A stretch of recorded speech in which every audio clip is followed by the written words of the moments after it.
Aujourd'hui, je vais faire courir ma BMW M3 que je viens de reconstruire contre la Lamborghini Huracan Performante.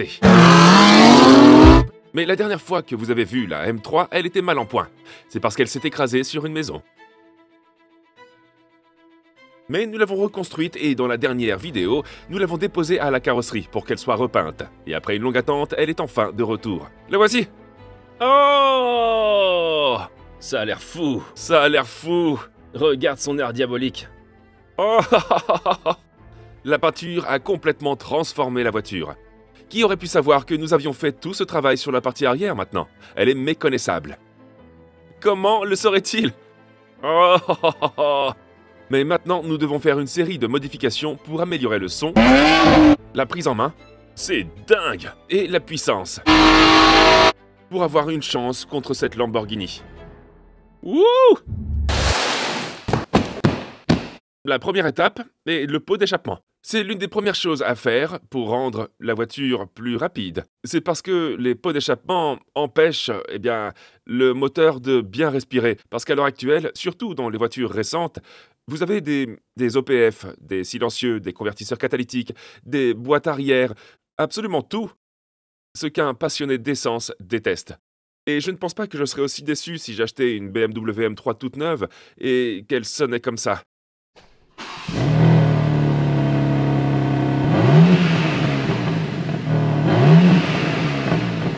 Les BMW ne sont pas connus pour avoir un son incroyable de toute façon. Mais ça ressemble juste à un murmure de souris. C'est pas le son d'une BMW M3. Nous allons donc, nous espérons, améliorer ce son avec ce système d'échappement complet de la marque Scorpion. Allons-y. L'objectif est donc ici d'évacuer tous les gaz d'échappement du moteur le plus rapidement possible. Et sur ce système d'échappement, il y a beaucoup de choses qui se mettent en travers. Et sur le nouvel échappement, il n'y en aura pas.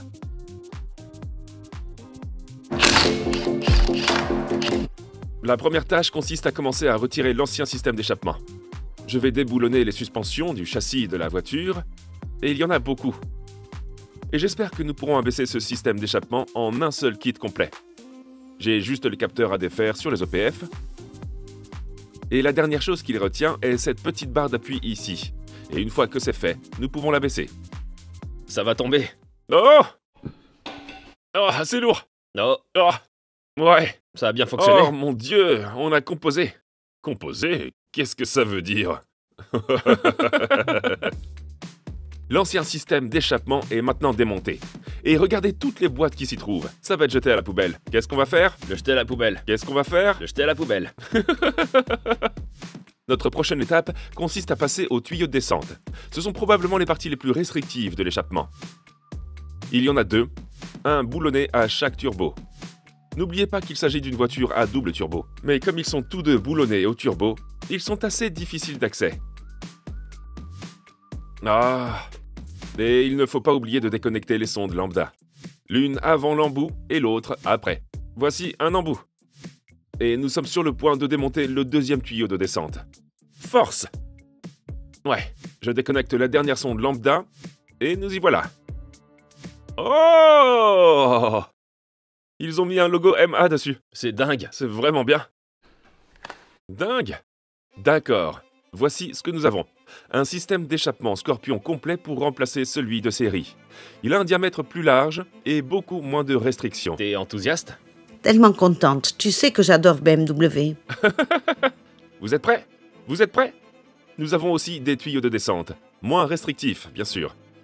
C'est la première chose que nous ajoutons. Ouais!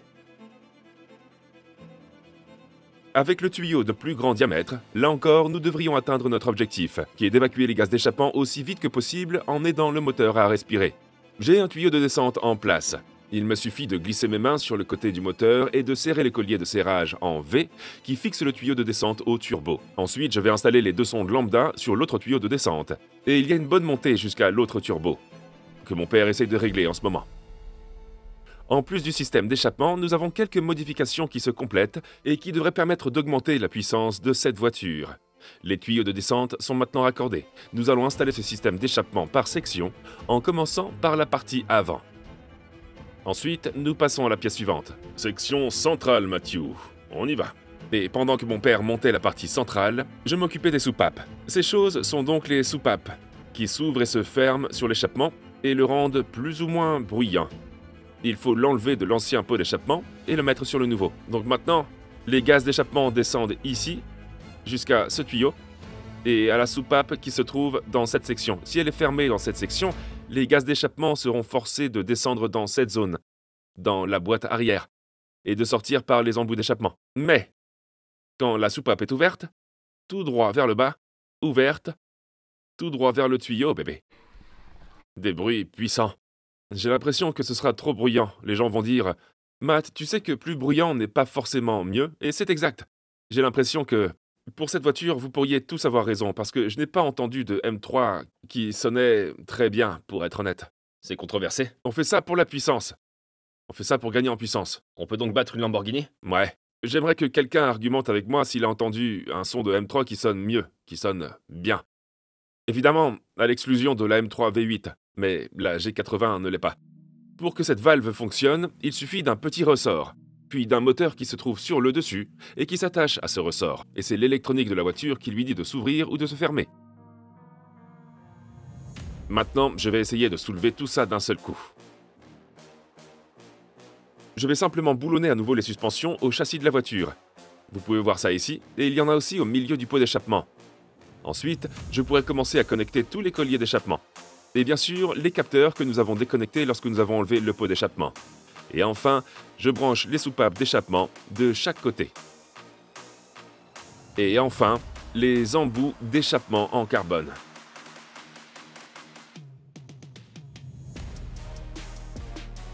Maintenant, le pot d'échappement a reçu une mise à niveau complète. Il ne me reste plus qu'à monter le support de jambe de force au milieu et à le marquer avec celui que nous a envoyé Scorpion, ce qui complète le dessous de cette voiture. Et regardez ça, il n'y a qu'une seule boîte, et c'est ensuite pratiquement qu'un seul tuyau droit jusqu'au turbo. Voyons comment cette chose sonne. J'ai peur. Moi aussi. Je suis très inquiet pour le son, parce que c'est juste... Mais on le fait pour la performance, mec, on le fait pour la performance. Oh! Ok. C'est pas si mal. C'est pas mal. Ça, c'est... avec les soupapes fermées. Soupape ouverte.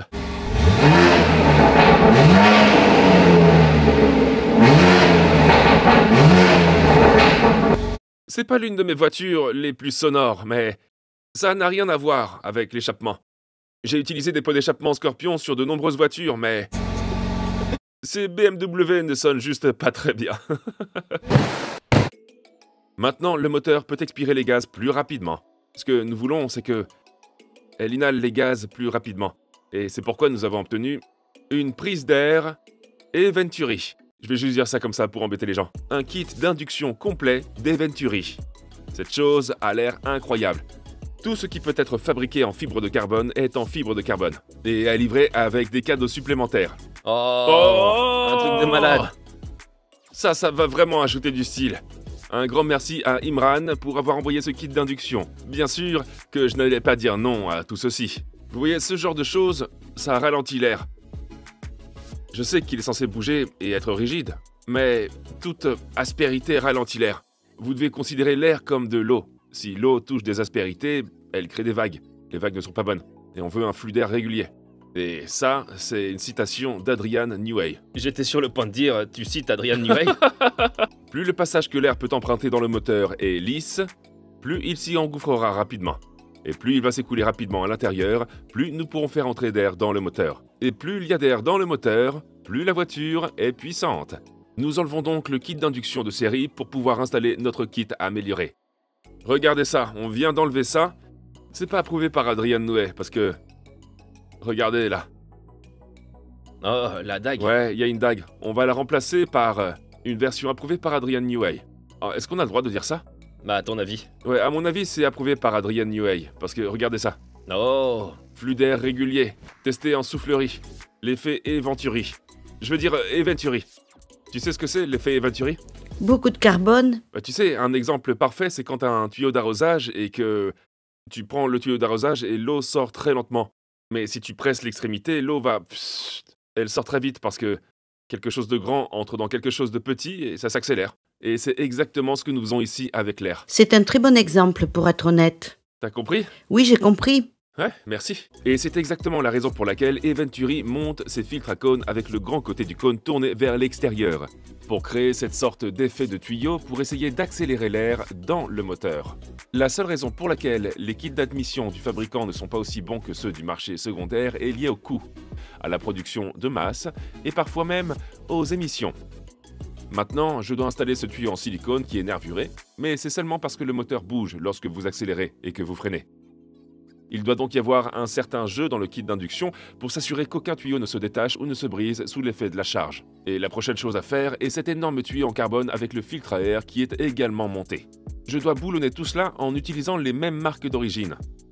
Ensuite, je peux installer l'autre filtre à air de l'autre côté. Là encore, ils utilisent les mêmes filtres à cône de chaque côté. Voyons maintenant à quoi ça ressemble. Plus de carbone. Je pense que c'est un supplément. Ça a l'air fou. Boum! Tout le compartiment moteur est en carbone. Ouais, littéralement, c'est tout en carbone. Ouais, T'en penses quoi, Freddy? c'est génial. Vraiment, vraiment cool. Ainsi, non seulement ce kit d'induction a complètement transformé le compartiment moteur, mais nous devrions également avoir une augmentation assez importante de la puissance. Mais avant de le découvrir, je veux entendre à quoi il ressemble maintenant. Écoutons le bruit. Je sais pas si ça fera beaucoup de bruit en tournant. Mais je pense qu'il s'agira plutôt d'une sous-charge. Mais on verra, on verra. Prêt? Prêt.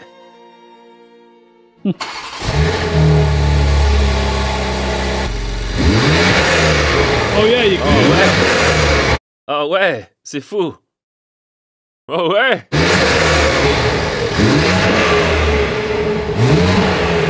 C'est un drone. Oh, tu peux entendre l'aspiration? Ça fait le bruit. Ça fait du bruit, c'est sûr. D'accord, je passe à la modification de performance suivante. Quelle est la prochaine modification de performance, Matthew? Laissez-moi vous montrer. On sait que sur la G80 M3, la hauteur de caisse à l'arrière est plutôt agréable. Mais l'avant, en revanche, est assez haut. Vous pourrez y faire rentrer un enfant là-dedans. Mais heureusement, on a une solution. Un grand merci à AutoID pour la plupart des modifications apportées à cette voiture. Voici les ressorts MSS. Pour moi. Ces ressorts remplacent les ressorts d'origine par des ressorts réglables. Cela signifie que nous pourrons régler la hauteur de conduite tout en conservant l'amortisseur d'origine. Mais pour vous montrer les différences, la première chose à faire est d'enlever la suspension d'origine. Ce connecteur électrique ici, qui va à l'amortisseur de série, est utilisé pour la suspension adaptative. L'ordinateur indiquera la suspension quand elle doit être rigide et quand elle doit être souple pour plus de confort. Et nous allons pouvoir conserver cela grâce à ces ressorts. Il s'agit d'un cliquet à quart de tour, alias outil d'écartement des moyeux. Et il s'insère toujours parfaitement entre les amortisseurs. Comme ça. Et puis quand tu le tournes, ça va écarter le moyeu, c'est comme ça que ça sort. Une fois que le moyeu est écarté, vous pourrez pousser en exerçant une pression vers le bas et dégager l'ensemble du moyeu de l'amortisseur. Pression vers le bas. Pression vers le bas. Non, ça c'est une pression vers le haut. Ouais, mais la pression vers le haut fonctionne. Ouais! Ce mode d'emploi, on le jette à la poubelle. Sans l'aide du manuel d'instruction, j'ai finalement réussi à sortir l'amortisseur et le ressort. Et il ne me reste plus qu'à séparer le ressort de l'amortisseur. N'essayez pas ça à la maison. Ouais. Vous êtes prêts?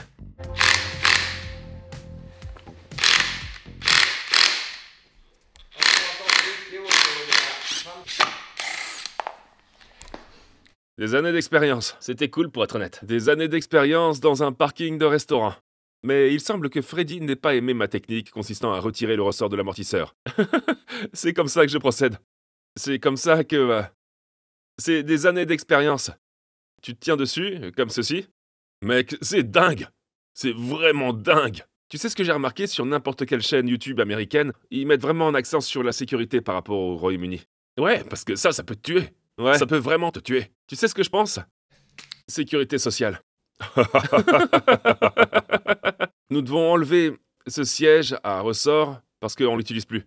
Le nouveau siège à ressort se trouve sur les ressorts MSS. Ça a donc été glissé sur l'amortisseur. Mais si on ne marque pas l'emplacement de cette zone de liaison descendante, on risque de placer le nouveau siège du ressort au mauvais endroit. Ce qui voudrait dire que l'amortisseur s'insère et que le maillon de liaison ne peut pas s'aligner correctement.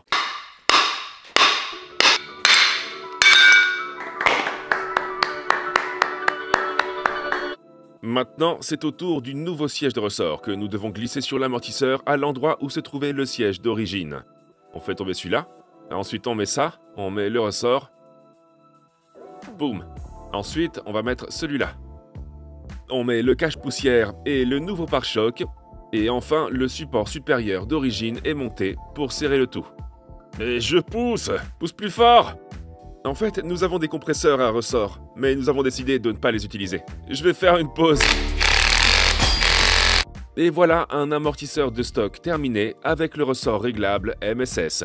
Il ne nous reste plus qu'à le remettre en place, à pousser l'amortisseur dans le moyeu de la roue, à serrer les boulons, ceux du bas ainsi que ceux du haut. Après cela, je dois rebrancher le connecteur électrique jusqu'à l'amortisseur. Et voilà un travail qui est fait. Voyons si ça fonctionne. Ok, donc apparemment, dans le mode d'emploi que nous avons en fait complètement ignoré, il est dit que vous avez besoin d'un espace de 10 mm, parce que les roues vont heurter les nouveaux sièges de ressort MMS si vous utilisez les roues d'origine. J'aimerais tester cela avant d'aller mettre des espaces de 10 mm, bien que nous améliorerons les roues plus tard dans la vidéo. Oh! Ouais, Y a du frottement? écoute, Ah ouais. t'entends? Juste là, là. Oh, ouais. Il est sur l'amortisseur. Alors, heureusement, nous aimons garder des pièces de rechange. Je sais pas comment on les a eues, ni pourquoi nous les avons eues. Mais j'en ai quelques-unes. T'en dis quoi, 10 mm, 12 mm? Je sais pas. Mais ça s'en sert bien. Ça devrait nous donner suffisamment d'espace pour la roue avant. La seule chose, c'est qu'on espère l'avoir fait à la bonne hauteur. Ça a l'air exactement pareil. Au moins, ça frotte pas. Au moins, je peux la conduire comme ça et on pourra l'ajuster quand on aura les nouvelles roues. Maintenant, à l'arrière. On enlève le lien de chute pour le capteur de phare. Ensuite, il faut déconnecter le bras arrière qui retient le ressort.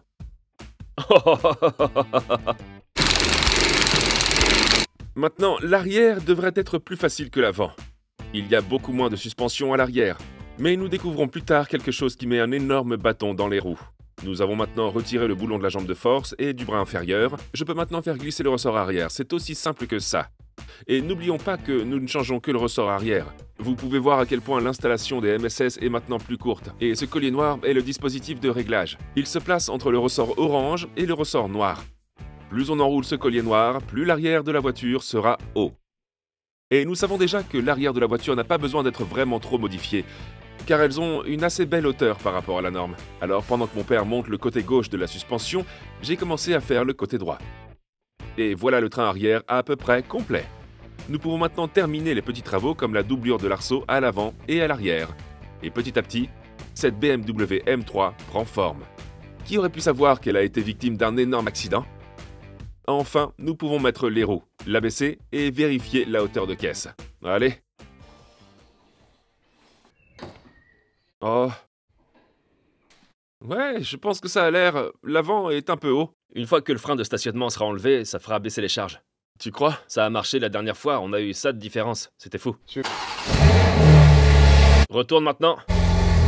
Ah ah! Regardez ça. Oh mon Dieu! Le plan était, après cela, d'aller à Willmania pour acheter de nouvelles roues. Mais après avoir fait un petit tour d'essai sur le parking, j'ai remarqué que quelque chose n'allait pas à l'arrière. Nous avons un problème que nous n'avions pas vu, et maintenant nous l'avons repéré. Je l'ai emmené faire un petit tour, elle faisait un bruit bizarre. Et si on regarde ici, ce bras inférieur, on peut remarquer qu'il est bien droit. Mais ensuite, si on regarde ce bras ici, d'une manière ou d'une autre, on l'a pas remarqué, mais on peut voir qu'il est courbé vers le milieu, et c'est quelque chose que nous n'avons pas remplacé. Donc, c'est un véritable cauchemar, c'est quelque chose qui nous a complètement échappé. Non seulement ça, mais le bras de l'amortisseur présentait également un pli dû à l'accident. Je ne sais pas comment nous avons raté tout cela. Alors maintenant, nous devons les remplacer tous les deux. Mais d'abord, nous allons chercher les nouvelles roues. Donc, nous sommes à Willmania. Normalement, les gens amènent les voitures ici pour faire monter les roues, mais Ça ne s'est pas passé comme prévu aujourd'hui. Nous allons donc devoir chercher les roues chez Wheelmania, puis retourner les monter. Évidemment, ici, ils font toutes les remises à neuf de roues, ainsi que les roues toutes neuves aussi. C'est ce que je suis venu chercher. Je ne les ai pas encore vues.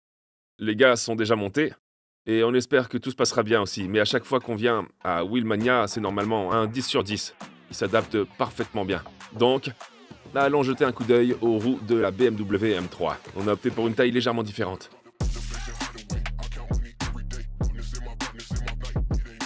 Oh! Oh! Avec les capuchons centraux MA également. 20 pouces, elles vont être super. La M3 est actuellement équipée de roues de 19 pouces à l'avant et de 20 pouces à l'arrière. Nous passons à un système de 20 pouces partout. Et pour couronner le tout, il s'agit de roues entièrement personnalisées, sur lesquelles Wheelmania a apposé mon propre logo. Elles vont avoir l'air folles. Je viens ici depuis littéralement l'aube du jour. Et à chaque fois, ils font les choses de manière spectaculaire. Le lien se trouve dans la description. Cliquez sur le numéro WhatsApp, envoyez-leur un message, faites réparer vos roues, ou remettez-les à neuf si vous les avez bridées. J'ai hâte de voir ce que ça donne sur la voiture. C'est un choix de couleur courageux par rapport au rouge, mais voyons si ça fonctionne. Les roues sont dedans. On retourne voir la BMW maintenant pour la réparer et... Je pense aussi qu'on va ajouter quelques modifications encore, mais pas de la performance, du style. Retour à l'atelier. D'accord. Nous avons découvert le bras plié, la jambe de force pliée. Au moins, on l'a découvert ici, et pas sur la piste. La roue est également tordue. Ce que nous allons faire pour remédier à ça, c'est mettre des kits de carrosserie. Non, vraiment, c'est le cas. Nous pourrons être amenés à nous rendre chez BMW pour récupérer la paille et le bras inférieur. Alors, en attendant, nous allons procéder à d'autres modifications. L'eau de la chasse d'eau va dans le sens inverse en Australie. Mais non, c'est complètement faux. Si, ils sont en bas, donc c'est logique. Non, ça n'a aucun sens, c'est pas comme ça que la physique fonctionne. Non, c'est pas vrai. Donc les nôtres vont à droite et les leurs vont à gauche. Il est américain, donc c'est un platiste. Oh! J'ai jamais vu le mur de glace, mais il existe. La façon dont nous allons monter ce splitter avant Adro est de l'aligner, de le fixer au pare-choc et de percer quelques trous à travers le splitter et le pare-choc. Après cela, nous reprenons le séparateur et nous allons insérer des écrous à arriver. Regarde ça, C'est pas si mal. c'est absolument un coup de génie. C'est un coup de génie. Avec ces écrous arrivés insérés à plusieurs endroits au bas du pare-choc, nous allons maintenant obtenir des filetages de type OEM dans la moitié inférieure du pare-choc, pour que nous puissions utiliser des boulons pour visser le séparateur dans le pare-choc. Ainsi, si jamais nous l'abîmons à l'avenir, il nous suffira de le déboulonner et d'en installer un nouveau. Mais j'espère que ce sera pas le cas. Regardez ça. Ça, c'est un supplément. En extra. Effet de levier. Ouais, combien de kilogrammes de force portante? 600. 600 kg. Ça fait beaucoup de force portante. Ouais, c'est beaucoup de force portante. Je pense que ça va être très joli, parce que c'est un peu... C'est pas un séparateur agressif. Mais il a quand même l'air assez fou. Ouais, je pense que ça va... Je pense qu'elle en avait besoin. Elle en avait vraiment besoin. Je sais aussi ce qu'il lui faut en plus. L'aileron. Prochaine étape, plus d'aérodynamisme. Ça va nous aider à battre la Lamborghini Performante. De nouveau d'Adro, Auto ID. Oh, ça a l'air beaucoup mieux, pour être honnête avec vous. Regardez ça. Ça va juste au-dessus? Non. Quelle est la force portante de ça? Au moins 400, 600. Oh, 600 aussi? Oh mon dieu, on a gagné 1200 kg de force portante dès la sortie de Birmingham. Tout droit sorti du casier d'Adrian Newey. Oh ouais. Première étape, on chauffe l'aileron de série. Ça va juste permettre avec un peu de chance de décoller l'adhésif entre l'aileron et le couvercle du coffre. Ensuite, on peut attendre que ces garnitures en plastique entre les deux le tirent vers le haut. Ouais. Wouh. L'étape suivante consiste à nettoyer la surface, à enlever tout l'adhésif du couvercle du coffre, afin d'obtenir une belle surface propre pour coller le tout nouveau couvercle. L'aileron est fourni avec du ruban adhésif au bas de l'aileron, mais pour prendre une précaution supplémentaire, je vais utiliser un peu de Tiger Seal entre les deux. Car j'ai toujours monté des spoilers sur ma voiture avant d'utiliser Tiger Seal, et aucun d'entre eux ne s'est jamais détaché. Donc nous n'allons rien changer ici. Ensuite, nous pouvons positionner le spoiler et regarder les résultats. On a ajouté un système d'échappement, on a ajouté un kit d'induction, on a ajouté de la suspension, on a ajouté de l'aérodynamisme, et maintenant il est temps d'ajouter les roues et les pneus. Allons-y. Voici enfin le moment que j'attendais. J'espère que nous n'aurons pas à utiliser une entretoise sur les nouvelles roues. Comme sur les roues d'origine, pour dégager la suspension à l'intérieur, maintenant qu'il a une jambe de force plus épaisse à cause de ses ressorts. On a de l'espace. On a de l'espace.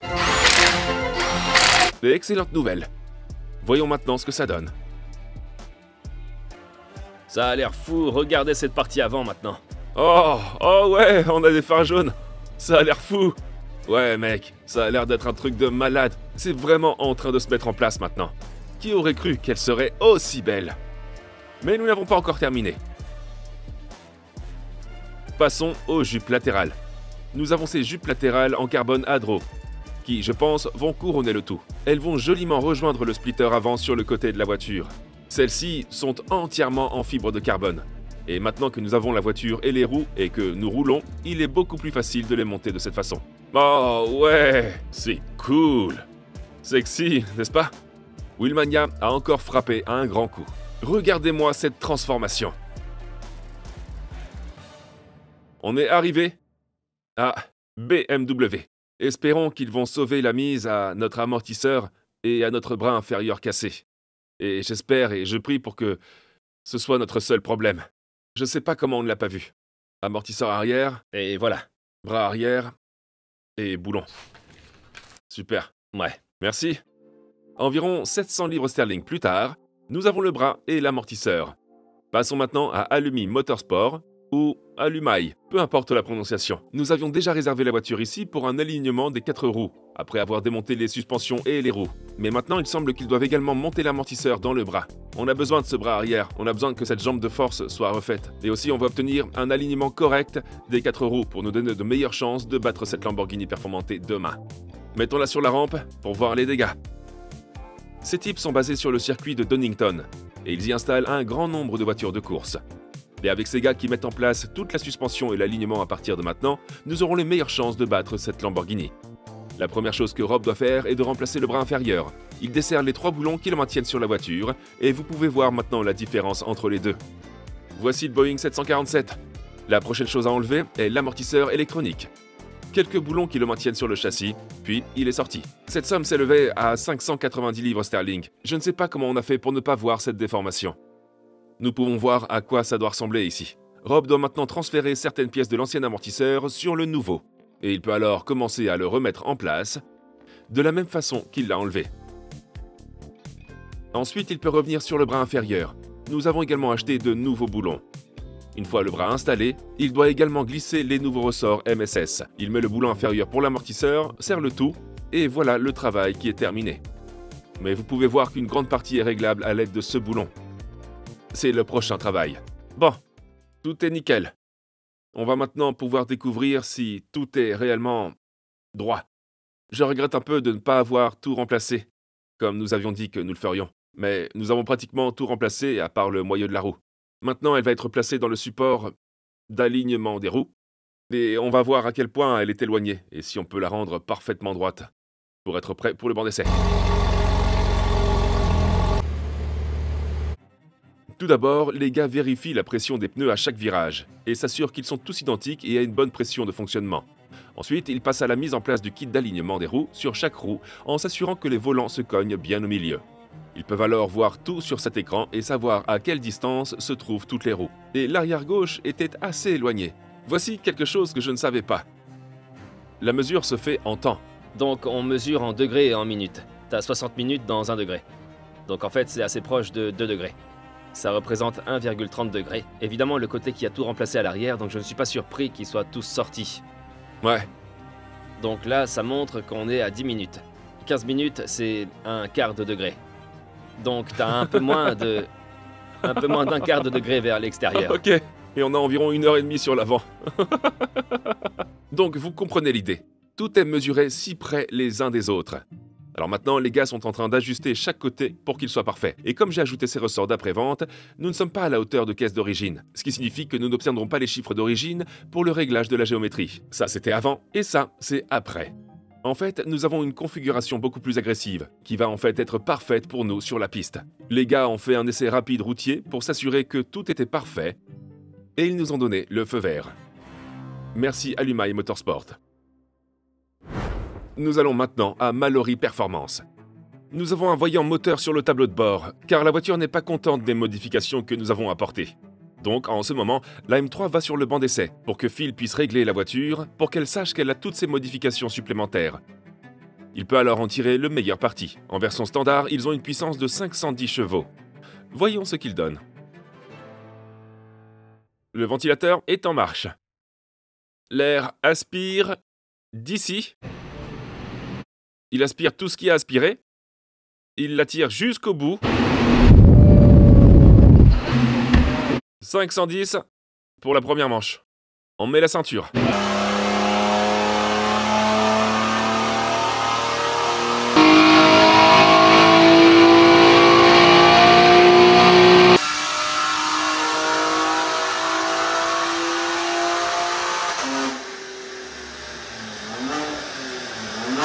225 km/h.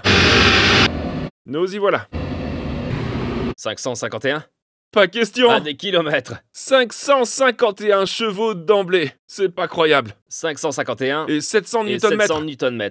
C'est vraiment pas mal. J'aime bien ce début. Ouais, moi aussi. On a pris un bon départ. Évidemment, ça va baisser un peu. Tu penses qu'on va pouvoir dépasser les 600? Ah ouais. Ouais? Ouais. Ok. 551 à battre. C'est donc un bon départ pour la BMW M3 avec ses 551 chevaux. Maintenant, Phil va régler le moteur et nous allons voir ce que nous pouvons en tirer.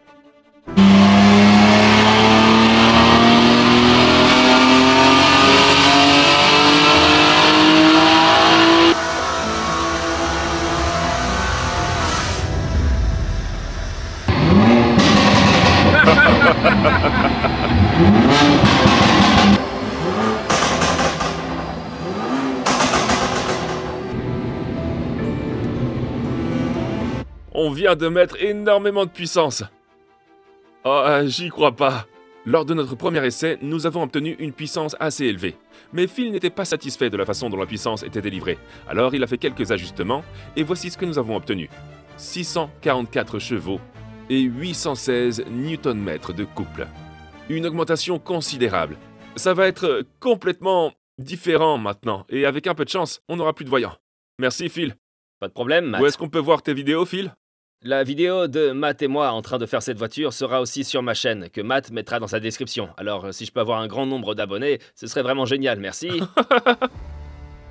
Ainsi, après toutes les reconstructions et toutes les modifications, il est maintenant temps pour la BMW M3 d'entrer en piste et d'espérer battre la Lamborghini. Tout d'abord, cette voiture est incroyablement rapide, et je me suis aussi rendu compte qu'entre ces deux modes, M1 et M2, je peux passer de 4 à 2 roues motrices, mais nous y reviendrons plus tard. Le mode 2 roues motrices, dans... comment est-ce qu'on appelle ce coin? On ne sait pas.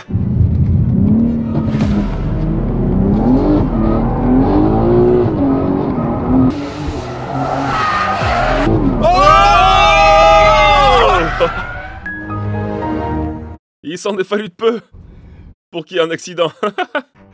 Mais heureusement, cette voiture n'a pas été enregistrée comme ayant été victime d'un accident. Il n'y a aucune trace de l'accident. Lors du contrôle car vertical de la voiture, tout est clair. Pas de financement en cours, pas d'accident antérieur, pas de fraude sur le kilométrage et pas d'enregistrement comme ayant déjà été volé. Je peux voir l'historique complet de la voiture. Mais si une voiture a été enregistrée par l'assurance comme ayant eu un accident, il est possible que non seulement vous verrez les photos de la voiture... Elle s'emballe cette voiture. Sur le lieu de la vente aux enchères de voitures, vous verrez également l'historique de la voiture, y compris les changements de plaque d'immatriculation, chaque fois que la voiture a été contrôlée, chaque fois qu'un changement de propriétaire a été effectué. Vous pouvez vérifier votre car vertical, et je vous donnerai un code de réduction si je réussis ce drift. Ouais! Ouais! Vous pouvez obtenir 20% de réduction sur car vertical avec le lien dans la description ci-dessous. Et en utilisant mon code, allez vérifier votre voiture, la voiture d'un ami ou une voiture que vous êtes potentiellement sur le point d'acheter, avant de prendre la décision de l'acheter. Merci car vertical. Wouh! Grand drift. Nous y voilà. Le moment que nous attendions depuis le début de la vidéo. La BMW M3 contre la Lamborghini Huracan. C'est David contre Goliath. C'est As contre Red Bull. C'est Bugs Bunny contre le Mégalodon.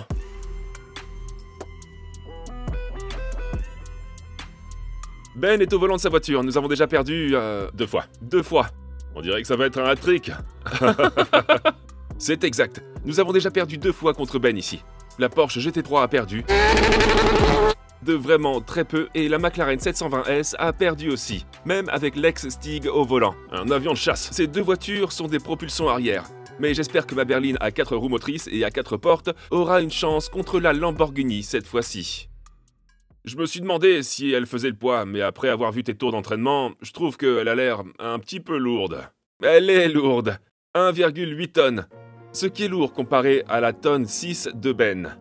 Mais la différence, c'est qu'il a 640 chevaux, contre 644 chevaux pour moi. Ok, mec, combien tu pèses? 40 pierres. 40 pierres. Alors, la Huracan est la première. Le premier tour de performance. Faisons-le. T'es prêt? 3, 2, 1, allez! C'est un très bon départ, comme d'habitude, pour la Huracan. Premier coin. La voiture se comporte absolument superbement. La Huracan se comporte si bien. Ben a rarement besoin de contrebraquer la voiture. Ah! Juste ici. Passer par l'un des virages les plus lents de la piste, celui-là est plus rapide. Pour arriver maintenant à la partie la plus rapide. La Huracan rattrapera-t-elle son retard ici? Elle arrive maintenant au dernier virage, très technique.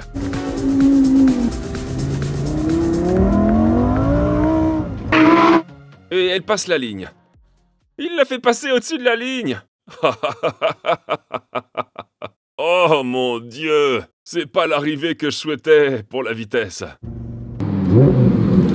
Comment ça s'est passé? C'était un tour de piste exotique. J'ai pas réussi à passer une vitesse dans le coin de Stiggy. Je suis allé sur le côté. Ouais, peu importe. Ok. C'était un tour de piste et c'est tout. C'est l'heure de la BMW. La Huracan était rapide. Mais l'était-elle assez? Performance de l'Huracan, allez, est-ce que c'est réaliste? Si elle gagne, tout le monde va acheter une BMW M3. Même s'il s'en faut de peu, je suis fier d'elle. On va gagner. Allez. Allez, on y va.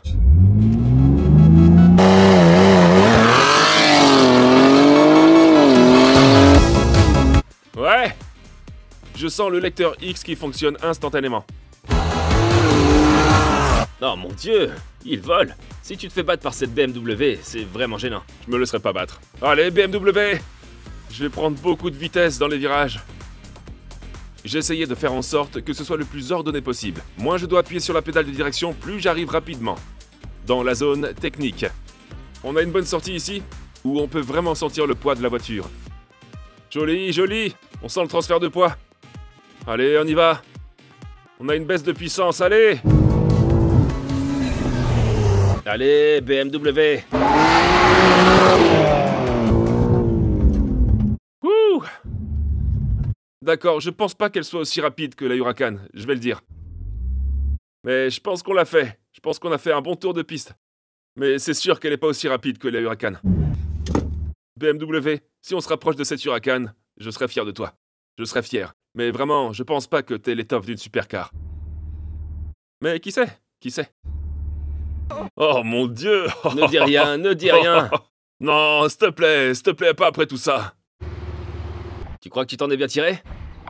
Eh bien, sa réaction ne m'a pas mis en confiance. Je vais pas mentir. J'arrive pas à y croire. Ok, j'ai besoin d'une réunion avec vous deux ici. Allez, venez. Ben, je vais pas te mentir. Je tremble après ce tour parce que j'ai vraiment dû lutter contre cette voiture. T'étais en 4 roues motrices? Ouais, mais j'étais vraiment en train de lutter. Tu sais, avec cette voiture, t'étais armé jusqu'aux dents. C'était pas la plus belle des conduites. Bien sûr, il peut y avoir qu'un seul gagnant. Alors, s'agit-il de la supercar de 220 000 livres sterling ou la BMW à 20 000 livres? On va commencer par Ben, avec la Performante, avec laquelle nous avons 1 minute 4 secondes et 98 centièmes. Ça correspond à ce que j'ai fait la dernière fois. Qui a été ton tour le plus rapide jusqu'à présent. Eh ben, t'as fait exactement la même chose. Ouais. On dirait Bonne bien. consistance. Ouais. C'est rapide. Y a aucune chance que je batte ça. Pas question, c'est hors de question. Moi, ça me va. Il y a une raison pour laquelle je tiens 3 téléphones. Et c'est parce que nous avons dû passer devant le jury, qui sont mes collègues ici. C'est impossible que je sois aussi près. Non. Dans ma main, il y a 2 téléphones. L'un d'eux a le même temps. Non, 2 d'entre eux ont le même temps. Et l'autre en a un qui est légèrement différent. Mais le vote majoritaire serait... la BMW M3. Avec 1 minute, 4 secondes et 7 centièmes. Non! Ouais! La BMW l'a vraiment fait. La seule voiture dont je pensais qu'elle aurait le moins de chance face à la Huracan. Je pense que le système à 4 roues motrices a vraiment fait la différence. Le téléphone de Tony a exactement le même temps que Ben. Moi et Steve, 0,002 secondes d'écart. Non, c'est hors de question. La BMW a battu la performantée. J'arrive pas à y croire. Et le truc, c'est qu'aussi, il a même pas été plus lent que ses temps précédents. Tu vois ce que je veux dire? J'arrive pas à y croire. J'arrive pas à y croire. C'est plus rapide qu'une McLaren, non, qu'une GT3. Tout le monde va acheter une BMW M3 de compétition tout de suite. Pas question. Adrian savait qu'il avait raison. Attendez. Pourquoi est-ce que le seul jour où je me suis dit « Ouais, je vais gagner ça », merci beaucoup d'avoir regardé la vidéo. Si vous l'avez appréciée, abonnez-vous et donnez-moi un like. Et Ben, je vais devoir faire des abonnements par sympathie aux pêcheries de Fowler de Ben. Restez-en à la pêche, mon pote. Abonnez-vous et donnez-moi un like. Je peux pas croire que la BMW M3 ait battu la Lamborghini Performante. Peace out. J'avais une fenêtre ouverte. J'arrêtais pas de rater le Arrête SC. avec tes excuses. Tout ce que je dis, c'est Tout ce que qu'il j'aurais fait, pu c'est de obtenir un trouver meilleur des temps. excuses. Il n'y a pas d'excuse pour ce tour de piste. Bla, bla, bla, bla. Can't deny it.